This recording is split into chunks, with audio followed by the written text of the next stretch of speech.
Welcome to the FF Forge. My name is Steve, and it is time to get to the wide receiver rankings.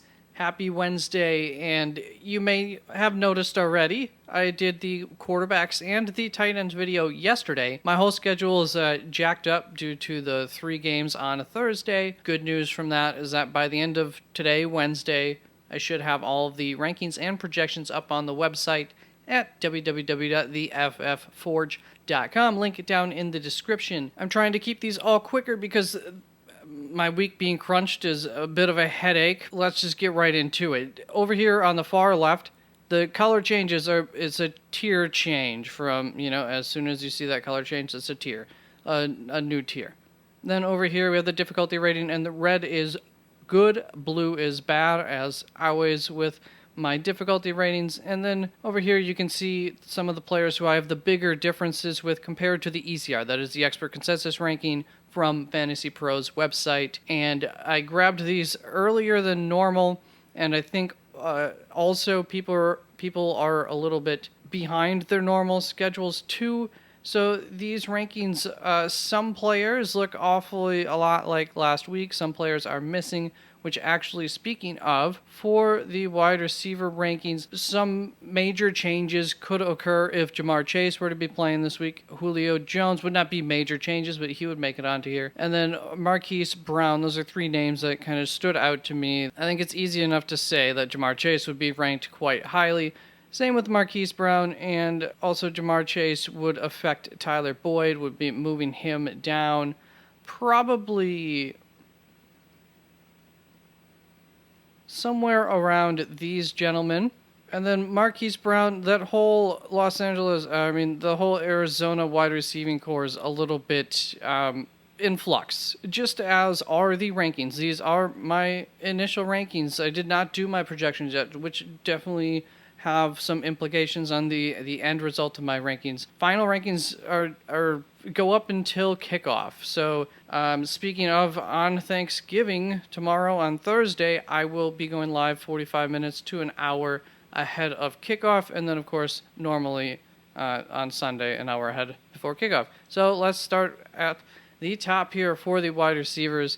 My wide receiver 1 is Stephon Diggs, followed by CeeDee Lamb, Davante Adams, A.J. Brown, Tyreek Hill, Justin Jefferson, Amon-Ra St. Brown, Jalen Waddle, DeAndre Hopkins, T. Higgins, Terry McLaurin, and Amari Cooper to wrap it up at the wide receiver 12. The only one that I really wanted to talk about here, Terry McLaurin this week, all the way up at 11, going up against Atlanta. I'd say the running backs and the wide receiver and the tight ends both look deep this week. The wide receiver position gets quite diluted fairly quickly, and in a week where that's happening, Terry McLaurin really looks nice. I don't have too much doubt on any of the his outcome this week.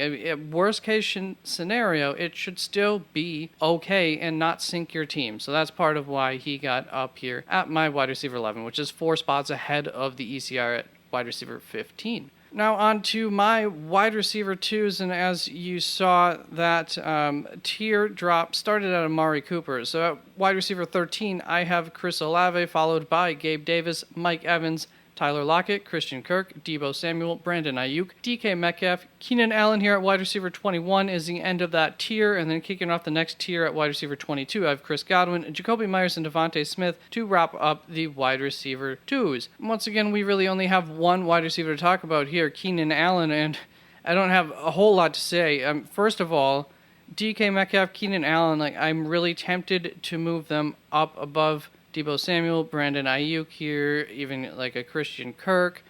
But at the end of the day, I don't know what will happen. My projections are going to have some say in how these players all rank. As far as Keenan Allen goes, I have him 18 spots ahead of the ECR. The ECR has him at 39. So obviously this is still a little bit of a hangover from last week's rankings. I'm sure he'll be higher up on people's rankings given the fact that last week he came in limited. Mike Williams went down, and then Keenan Allen had to abort their plan of how much they were planning on limiting him, and they played him more, which worked out fine for me. But he also came out of that game fine by all appearances. Haven't heard any news on him being extra sore today or anything like that. So I'm expecting him to be, at least playing as much as he played for the second half last week, which was a fair amount this coming week. They even still had him out there when the game was pretty much over, which I was a little bit surprised about and happy about because I got like one extra catch out of him. So let's move on to the wide receiver threes, which really that tier began at Chris Godwin, goes all the way up to my wide receiver 31 there with Garrett Wilson. But wide receiver threes start at wide receiver 25 with Joshua Palmer, followed by Michael Pittman, Courtland Sutton, Tyler Boyd, Allen Lazard, Christian Watson, Garrett Wilson, George Pickens, Darius Slayton, DPJ, Donovan Peoples-Jones, Curtis Samuel, and Paris Campbell down at wide receiver 36 to wrap them up. I should just mention here with Josh Palmer, of course, if we find out something about Mike Williams that's positive and he's playing, that would change things for Josh Palmer. Those are those types of things that's in flux throughout the week. As far as Allen Lazard goes, I have him 5 spots behind the ECR. The ECR in him is at wide receiver 24, and I have him at wide receiver 29. Going up against Philadelphia, it's a pretty darn tough matchup, one of the worst of the week for Green Bay. He didn't do great last week, so that doesn't help the argument for this week. On the season, he's been pretty darn good, so he still deserves to be ranked pretty well. I just feel a little more comfortable giving some of these guys a shot over him in this matchup.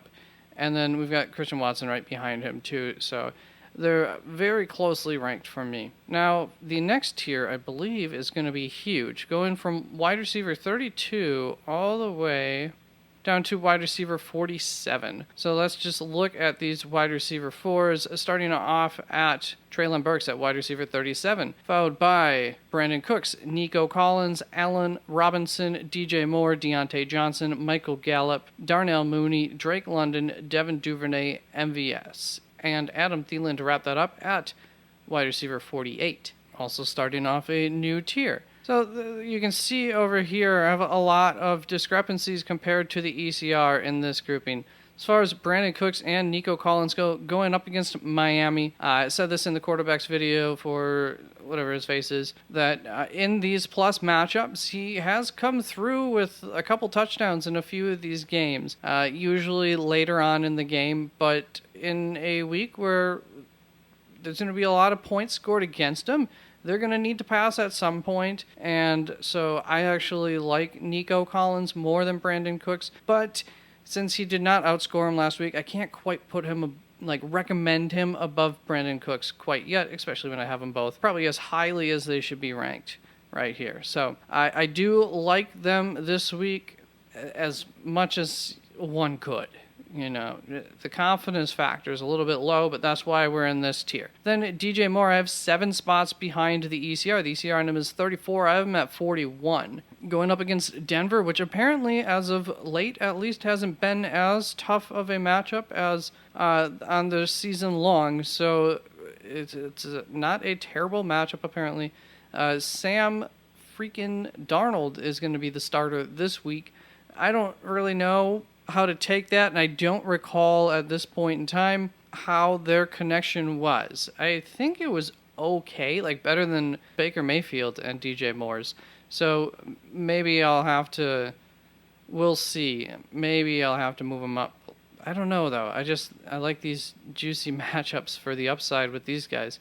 But yeah, we'll see on DJ Moore. I didn't end up regretting putting him ways behind the ECR last week.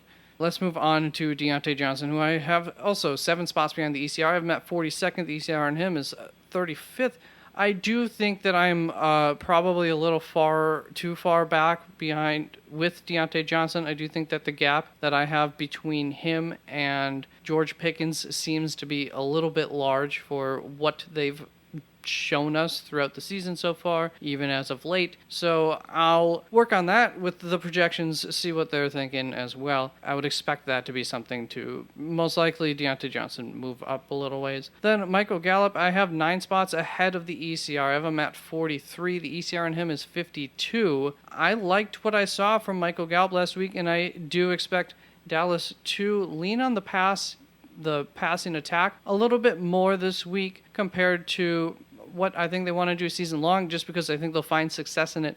New York Giants are pretty decent against the run on the ground, and obviously, as you can see here, it's a good matchup in the air. And so I thought Michael Gallup looked good last week. I think I said that, but just in case I didn't, I'm hopeful that I'll be correct here, with Michael Gallup up at 43 currently. Then I have Adam Thielen, 11 spots behind the ECR. I have him at 48. The ECR on him is at 37. This is I'll probably be closer to what the ECR is going to end up being. He'll probably be somewhere in these mid 40s when all is said and done. Going up against New England, really, really cold matchup, as you can see here. Not a great matchup. Between what he's done for some time now, which is not a whole lot, and the matchup, just not going to be too excited to throw Adam Thielen out there, and so I would rather take a chance on some of these risky guys like Darnell Mooney. Don't really like this week going up against the Jets. Tough matchup, so that's gonna need to connect on a deep throw, and I'm already iffy on that offense this week with Justin Fields. And of course, if he doesn't play, that would change some things too. Drake London, you're just really relying on a touchdown pass, but I think the odds of him getting a touchdown pass or just connecting on a couple of throws are as good as Adam Thielen getting 4 catches for not a lot of yards. And then same with Devin Duvernay, like the upside. MVS, like the upside more than whatever. I don't think there's a lot of upside for Adam Thielen. And that brings us to the wide receiver 5s, starting at wide receiver 49 with Jahan Dotson, followed by Rondale Moore, who I have in all red here because we don't know. He has got a groin injury. Don't even know if he'll be playing. And then Jarvis Landry, Matt Collins, Isaiah McKenzie, Terrace Marshall, Zay Jones. This feels weird to say without the junior. Terrace Marshall Jr., Zay Jones, Alec Pierce, Noah Brown, Robert Woods at wide receiver 58. And I don't even have DeAndre Carter and Van Jefferson in a tier. I don't really expect either one of them to make it into my top 60. So that is why I have that tier cut off there. Anyways, and just to show that I do have some amount of faith into these guys, I'm not throwing them all the way into the trash bin. And there's not much to talk about. DeAndre Carter, 5 spots ahead of the ECR, behind the ECR at 59, ECR on 54. Just wanted to point out that he's somebody that you shouldn't be trusting this week.